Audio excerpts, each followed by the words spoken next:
Kisah nyata kasus kriminal kali ini berasal dari Tangerang, Banten, di mana seorang karyawati pabrik plastik ditemukan tewas di kamar mesnya dalam kondisi yang mengenaskan berlumuran darah dengan gagang cangkul yang tertancap di tubuhnya. Pada hari Sabtu, tanggal 14 Mei 2016, sekitar jam 8 pagi, Eroh, karyawati pabrik plastik PT Polita Global Mandiri, pulang ke mesnya dari kerja shift malam. Pada saat dia sampai, dia melihat pintu kamar tergembok dari luar. Dia pun menghubungi Eno, teman sekamarnya, untuk menanyakan kuncinya, tetapi pesan tidak terkirim. Kemudian dia pun meminta temannya yang lain yang bernama Yaya Jaidi untuk meminta kunci duplikat ke perusahaan. Sayangnya pihak perusahaan tidak memiliki kunci duplikat, dan tanpa banyak berpikir, Eroh pun menjebol pintu mes agar dia bisa masuk dan beristirahat. Tetapi betapa kagetnya dia saat pintu terbuka, dia melihat sosok tubuh temannya, Eno, tergeletak di kasur dalam kondisi tanpa busana, mengenaskan, bersimbah darah dengan gagang cangkul menancap di tubuhnya lewat kemaluannya. Eno Farihah adalah seorang karyawati PT Polita Global Mandiri yang berusia 19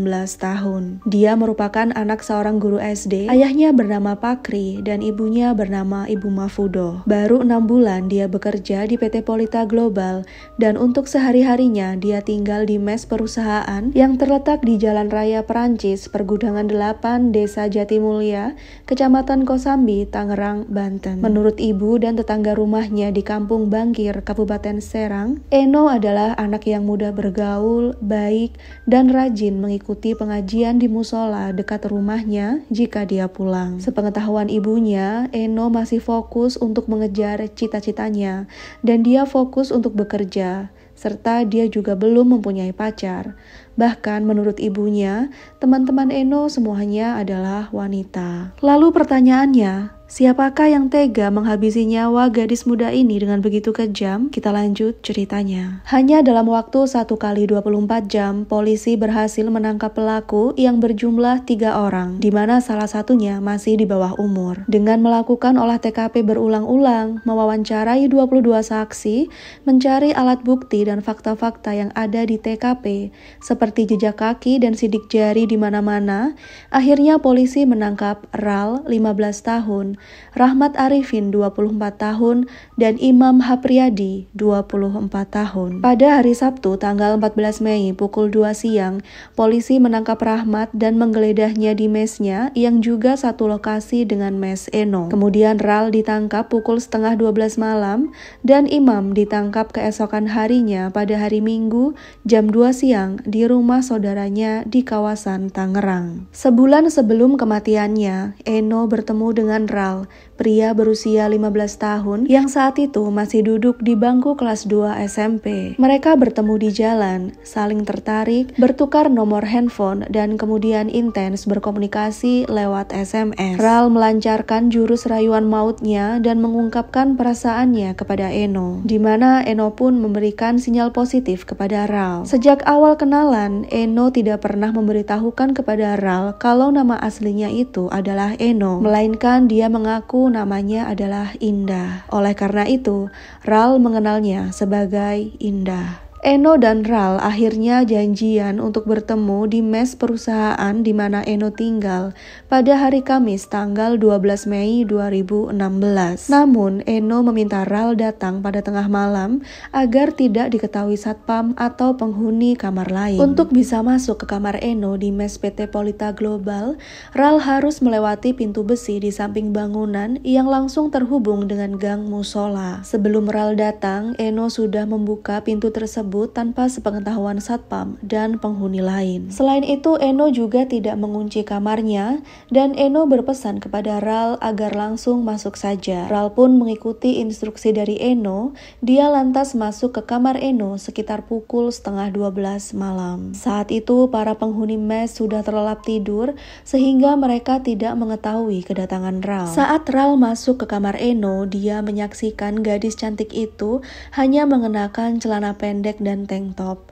Karena sudah melakukan komunikasi mesra sebelumnya, Ral pun langsung memeluk dan mencium mesra Eno. Mereka berdua terlibat ciuman panas dan Ral meminta berhubungan badan. Tetapi tiba-tiba Eno menolak karena dia takut hamil. Penolakan Eno membuat Ral sakit hati, di mana akhirnya Ral keluar dari kamar Eno dan merokok di pinggir jalan. Saat itu dia bertemu dengan Rahmat Arifin dari dalam mes pria. Rahmat menghampiri Ral dan menanyakan apa tujuannya datang ke mes tengah malam. Ral pun mengaku baru saja ketemuan dengan Indah di mes perempuan. Rahmat heran karena di dalam mes perempuan tidak ada wanita bernama Indah. Keduanya lalu berdebat karena kamar yang ditunjuk oleh Ral adalah sebenarnya kamar Eno. Di saat keduanya berdebat, muncullah Imam Hapriyadi menggunakan sepeda motor. Singkat cerita, ternyata 3 orang ini semua suka kepada Eno, tapi cinta mereka tidak tersampaikan alias ditolak oleh Eno. For your information guys,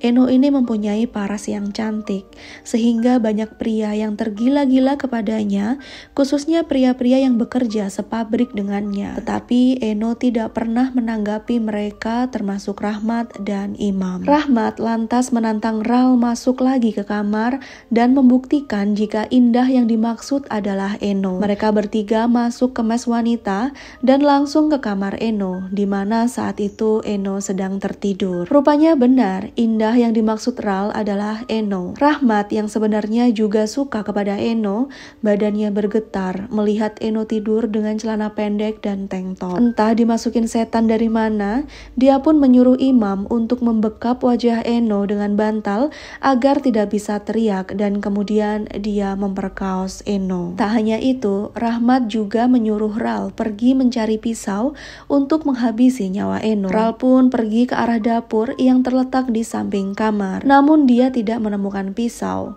dan dia pun lantas berjalan keluar mes. Di depan rumah penduduk tak jauh dari mes, dia melihat cangkul dan kemudian cangkul itu dia ambil dan dia bawa ke kamar Eno. Di dalam kamar, Rahmat yang sudah selesai memperkaos Eno bersama dengan Imam, dia mengangkat kedua paha Eno dan membukanya lebar-lebar. Kemudian entah kerasukan dari setan mana lagi, Ral menurut saja saat dia disuruh oleh Rahmat memasukkan gagang cangkul itu ke dalam kemaluan Eno. Yang sebelumnya gagang itu sudah dipukulkan ke kepala Eno berkali-kali. Dengan tega, Imam pun menyayat wajah Eno dengan garpu makan. Saat itu Eno masih hidup dan menjerit kesakitan, namun mereka bertiga tidak peduli. Setelah gagang cangkul masuk sedikit, Ral lantas mendorongnya dengan tendangan hingga cangkul sepanjang 65 cm tersebut masuk sampai ke bagian dada Eno yang kemudian merusak hati dan bagian paru-parunya. Motif ketiga pelaku ini berbeda-beda. Rahmat kesal karena sering dikatakan jelek atau pahit oleh Eno, sedangkan Ral yang masih duduk di bangku SMP kesal karena ajakan enak-enaknya ditolak Eno. Imam, dia juga kesal karena sudah melakukan pendekatan berkali-kali namun tidak direspon oleh Eno. Pada tanggal 16 Juni 2016, Pengadilan Negeri Tangerang memutuskan hukuman penjara 10 tahun untuk Ral sesuai dengan hukum perundang-undangan untuk anak di bawah umur, di mana hukumannya adalah setengah dari hukuman orang dewasa. Dan pada tanggal 8 Februari 2017, Rahmat dan Imam yang didakwa pasal berlapis, yakni tentang pembunuhan berencana, penganiayaan, dan pemerkosaan, dijatuhi dengan hukuman mati. Well, sekian kisah nyata kasus kriminal Indonesia hari ini guys. Gimana menurut kalian? Kurang lebihnya aku mohon maaf and see you on the next video. Bye-bye.